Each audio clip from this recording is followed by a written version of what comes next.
Today, we'll look at type checking in C#, specifically the differences between the methods typeof, GetType, and the keyword is. Let's start with typeof. This is used when you know the type at compile time. Here's an example. We have two classes, animal and dog. When we use typeof, animal, and typeof as dog, we get the type information directly from the class definitions. Notice that comparing them directly returns false, since animal and dog are not the same class. Next,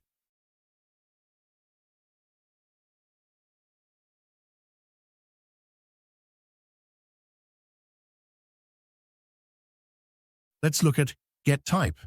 This is a runtime method that returns the exact type of an object instance. Here, our animal variable actually contains a dog object. When we call GetType on this variable, it returns dog, the actual type of the object in memory.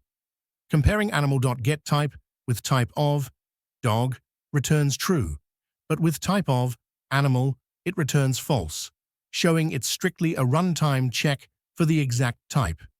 Finally,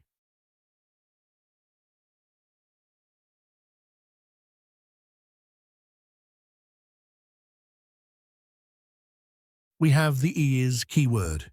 The is keyword checks if an object can be cast to a specific type or implements an interface.